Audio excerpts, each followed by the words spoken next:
कहते हैं कि इस दुनिया में जिन्नात, भूत या चिल्लावे अपनी अधूरी इच्छाएं पूरी करने या किसी बदले की आग बुझाने के लिए बारिश की रातों में सुनसान रास्तों पर भटकते रहते हैं। यह कहानी भी आलिया और विकास की है। आलिया गांव की एक मासूम लड़की थी जिसकी शादी शहर में रहने वाले विकास से हुई थी। शादी को अभी 1 साल भी पूरा नहीं हुआ था। शादी के बाद कुछ समय तक सब कुछ ठीक चलता रहा, लेकिन फिर आलिया की जिंदगी में उदासी छा गई। वह बारिश की रात थी। आसमान से गिरती हर बूंद जैसे उसके दिल की तन्हाई को और गहरा कर रही थी। खिड़की के पार बहती हवाएं, गीली मिट्टी की खुशबू और दूर कहीं चमकती बिजली, सब कुछ जैसे उसके दुख का आईना बन गए थे। मैं कितनी अकेली हो गई हूँ। मेरे अपने भी अब मेरे साथ नहीं हैं और ये विकास भी अब बहुत बदल गया है। मैं अपना गम, अपना दर्द आखिर किससे बांटूं? यह सोचते हुए जैसे ही उसने पीछे देखा, वहां विकास खड़ा था। वह दफ्तर से वापस आ चुका था। अरे विकास, तुम आ गए। चलो तुम तरोताजा हो जाओ, फिर साथ में खाना खाएंगे। मैंने अभी तक नहीं खाया है। नहीं आलिया, मैं खाकर आया हूँ। तुम अकेली ही खा लो और फिर जाकर सो जाओ, मुझे कुछ काम है। आलिया उदास आंखों से विकास की तरफ देख रही थी। विकास वहां से उठकर टीवी लाउंज में जाकर बैठ गया, जबकि आलिया चुपचाप अपने कमरे की ओर चल दी। कमरे में पहुंचकर वह बिस्तर पर लेट गई, लेकिन उसके दिल और दिमाग में असंख्य ख्याल उमड़ने लगे। नींद तो उसकी आंखों से कोसों दूर थी। थोड़ी देर बाद वह उठकर फिर से बैठ गई। तभी बाहर से विकास की बातें सुनाई दी। आलिया धीरे धीरे दरवाजे की ओर बढ़ी और नीचे आकर देखा। विकास किसी लड़की से फोन पर बात कर रहा था। अरे जान, मैंने तुम्हें कितनी बार समझाया है कि मुझे घर पर कॉल मत किया करो। हम तो रोज पूरा दिन मिलते हैं ना। अगर आलिया को पता चल गया तो वैसे ही वो थोड़ी मेंटल है, फिर एक नया झंझट बन जाएगा। अच्छा चलो, अब फोन रखो, फिर मिलते हैं। विकास, ये तुम किससे बात कर रहे थे? ये जान कौन है? आखिर ये सब क्या चल रहा है? अरे आलिया, तुम यहाँ कैसे? तुम तो सो रही थी ना। वो तो मेरे कस्टमर का फोन था, कुछ जरूरी बात डिस्कस करनी थी। मैं यहीं कमरे में था। अच्छा चलो, अब रात काफी हो गई है, सो जाते हैं। विकास, अब झूठ मत बोलो। मैंने तुम्हारी सारी बातें सुन ली हैं। तुम आखिर मुझे इतना बड़ा धोखा कैसे दे सकते हो? हमारी शादी को तो अभी 1 साल भी पूरा नहीं हुआ और तुम। लेकिन आलिया, मैंने कुछ नहीं किया। तुम्हें कोई गलतफहमी हो रही है। जो तुम जान कह रहे थे, वो कैसा क्लाइंट था विकास? मुझे तुम पर बहुत पहले से शक था, लेकिन मैं चुप रही। सोचा था शायद तुम सुधर जाओगे, लेकिन नहीं, मैं गलत थी। आलिया, ऐसा मत कहो, तुम गलत समझ रही हो। आलिया को विकास की मक्कार और झूठी बातों पर अब बिल्कुल भी यकीन नहीं आ रहा था। वह गुस्से से कांपते हुए बोली, बस विकास, बस, अब बहुत हो गया। तुमने आज तक न मेरा ख्याल रखा, न ठीक से कभी बात की। मैं चुप रही, अब तक कुछ नहीं कहा, लेकिन अब मैं तुम्हें हर हाल में छोड़ देती हूँ। तुमने मुझे इतना बड़ा धोखा दिया। मैं अभी चली जा रही हूँ। तुम्हारी कोई परवाह मेरे लिए अब नहीं रही। मैं अपनी माँ के घर जा रही हूँ और तुम अब अपनी जान के पास चला जाओ। आलिया, लेकिन बाहर बहुत तेज बारिश हो रही है, तुम अभी कैसे जा सकती हो? आलिया ने विकास की एक न सुनी और वहां से बाहर निकल गई। बाहर जाकर वह घर के बाहर के दरवाजे की ओर चलने लगी। विकास ने आलिया को रोकने की बिल्कुल भी कोशिश नहीं की, बस उसे जाते हुए चुपचाप देखता रहा। उस अंधेरी काली रात में आसमान गरज रहा था और तेज बारिश हो रही थी। चारों तरफ अंधेरा और सन्नाटा छाया हुआ था। रात के 12 बज चुके थे और आलिया उदास दिल के साथ बस तेज बारिश में चलती जा रही थी।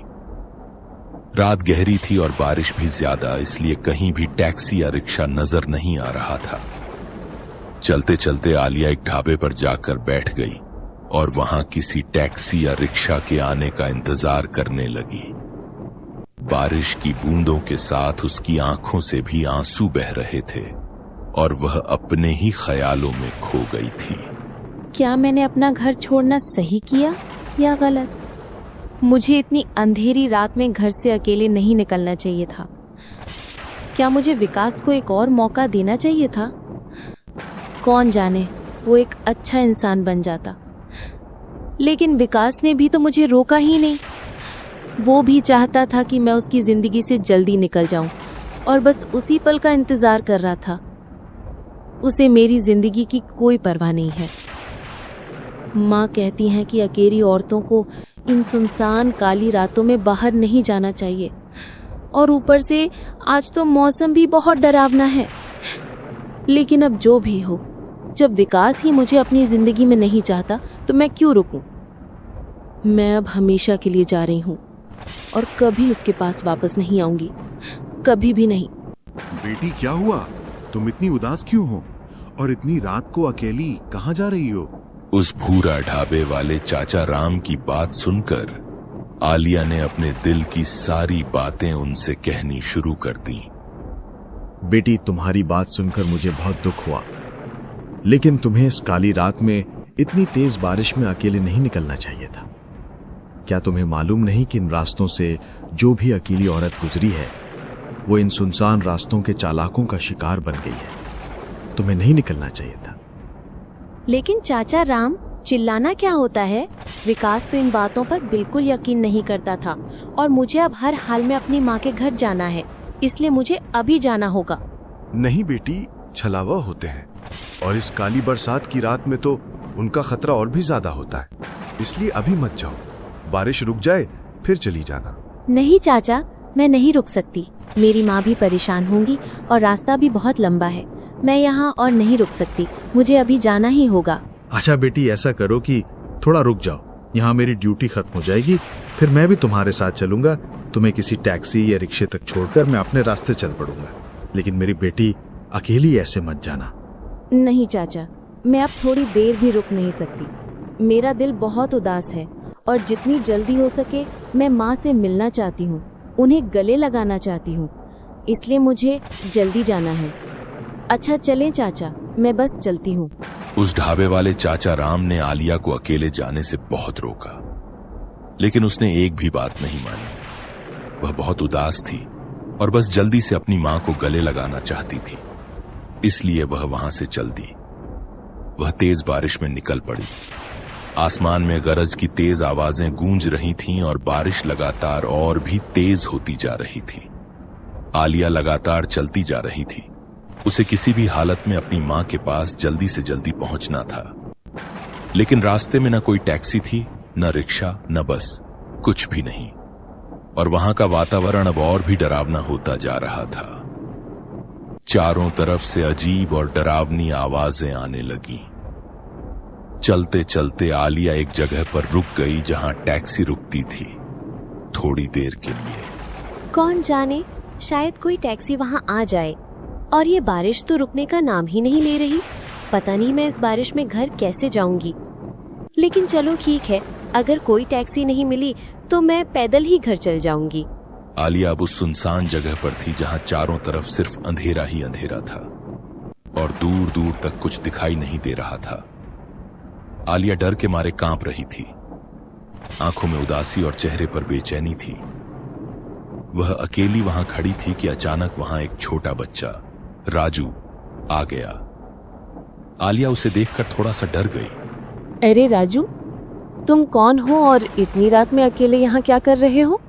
तुम्हारी मम्मी पापा कहाँ हैं? आंटी, मैं यहाँ से दूसरे गांव जा रहा था, लेकिन रास्ता भटक गया और मेरी मम्मी पापा इस दुनिया में नहीं हैं। वो तो 20 साल पहले ही चल बसे थे। लेकिन 20 साल पहले कैसे? तुम तो अभी 9-10 साल के लग रहे हो, फिर मम्मी पापा 20 साल पहले कैसे मर गए? आंटी, आप मुझे छोड़ दीजिए, अपनी फिक्र कीजिए। आपको इस सुनसान रात में अकेले बाहर नहीं आना चाहिए था। वो आपको नहीं छोड़ेंगे, वो आपको अपने साथ ले जाएंगे। कौन मुझे नहीं छोड़ेगा? कौन मुझे ले जाएगा? ये तुम क्या कह रहे हो राजू? तुम आखिर हो कौन? आंटी, मैं तो बस एक मुसाफिर हूँ। मैं अभी चल देता हूँ, लेकिन आप आंटी यहाँ नहीं आना चाहिए था। वे लोग आपको मार डालेंगे, आपको जिंदा नहीं छोड़ेंगे। आप फौरन भाग जाइए, फौरन अपने घर चली जाइए। वे आपको नहीं छोड़ेंगे, बिल्कुल नहीं। वे आपको भी मार डाल देंगे। इस राजू की ये अजीब बातें सुनकर आलिया का तो होश ही उड़ गया और ऐसा लगा जैसे किसी ने उसके पैरों तले जमीन खींच ली हो। तभी वह राजू तेज गति से वहां से भागने लगा और आसमान में जोरदार बिजली चमकी। वह राजू 1 मिनट में ही वहां से गायब हो चुका था। अब आलिया को थोड़ी सी डर लगने लगी थी। आलिया अब बहुत परेशान हो गई थी। तभी आलिया वहां खड़ी होकर किसी टैक्सी का इंतजार करने लगी। उसकी नजर सामने जमीन पर पड़ी तो वहां एक औरत जमीन पर बैठी हुई थी। उसका चेहरा कुछ अजीब सा लग रहा था। रात बहुत गहरी थी, इसलिए कुछ भी स्पष्ट रूप से दिखाई नहीं दे रहा था। वह औरत भी ठीक से दिखाई नहीं दे रही थी। अचानक आसमान में तेज बिजली कड़कती है और आलिया की नजर थोड़ी देर के लिए हट जाती है। लेकिन जब उसने फिर से वहां देखा तो वहां कुछ भी नहीं था। आलिया को लगा कि शायद यह उसका वहम था, क्योंकि वह डरी हुई थी। फिर कुछ देर बाद वहां एक शहर का आदमी करण उसकी तरफ चलता हुआ आने लगा। वह करण शरीफ लग रहा था और आकर आलिया के साथ खड़ा हो गया, जैसे वह भी टैक्सी का इंतजार कर रहा हो। उसे देखकर आलिया को थोड़ी तसल्ली मिली और उसका डर कुछ कम हो गया। आप यहाँ अकेले इस सुनसान जगह पर क्या कर रहे हैं और कहाँ जा रहे हैं? मैं अपनी माँ के घर जा रही हूँ। ये रामपुर गांव की तरफ है। मेरे पति ने मुझे धोखा दिया है, इसीलिए मैं आज रात अकेले घर से निकली हूँ। ओह, ये तो बहुत बुरा हुआ। वैसे मेरा भी घर रामपुर गांव की तरफ है और मैं भी वहीं जा रहा था, लेकिन बारिश इतनी तेज है कि यहाँ कोई टैक्सी या रिक्शा नहीं मिलेगा। मैं भी काफी देर से तलाश कर रहा हूँ, इंतजार कर रहा हूँ। हाँ, लेकिन कोई नहीं मिला। और क्या तुम्हें अकेले डर नहीं लग रहा? डर तो लग रहा है, लेकिन मैं क्या करूं? मुझे बस जल्दी से अपनी माँ को गले लगाना है, इसलिए मुझे जल्द से जल्द घर पहुंचना है। मुझे कुछ समझ नहीं आ रहा कि मैं आखिर क्या करूं। वैसे तुम्हें इस काली रात में अकेले नहीं निकलना चाहिए था, क्योंकि कोई भी औरत इन सुनसान रास्तों पर अकेले नहीं जाती। लोग कहते हैं कि यहाँ बारिश की रातों में बहुत से भूत भटकते रहते हैं।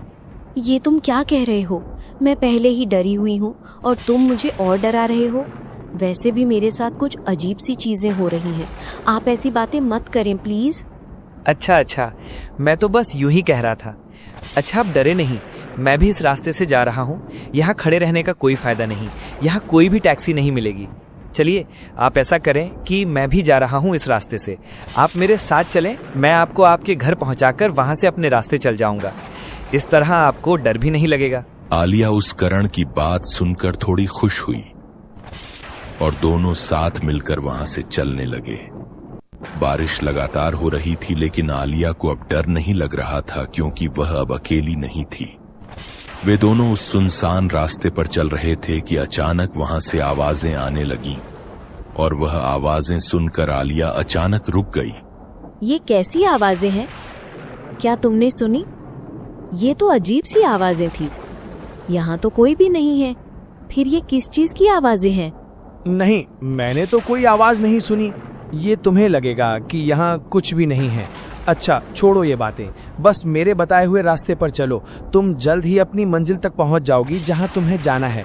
परेशान मत हो। चलो, तुम आगे बढ़ो, मैं तुम्हारे पीछे चलता हूँ। और अब रुकना नहीं है। बारिश ज्यादा है और रात भी बहुत तिमिर है। ऐसा ना हो कि कोई तुम्हारा शिकार बन जाए। अब उस करण की बातें आलिया को बहुत अजीब लगने लगी। उसका अंदाज बिल्कुल असामान्य था और वह उसे कुछ देर तक घूरती रही, लेकिन कुछ नहीं कहा। बस चुपचाप फिर वहां से चल पड़ी। चलते चलते जब आलिया का ध्यान भटका तो वह एक जगह रुक गई और पीछे मुड़कर देखा तो वह करण बिल्कुल गायब हो चुका था। उसने इधर उधर बहुत देखा, लेकिन वह करण ऐसे गायब हो गया जैसे कभी था ही नहीं।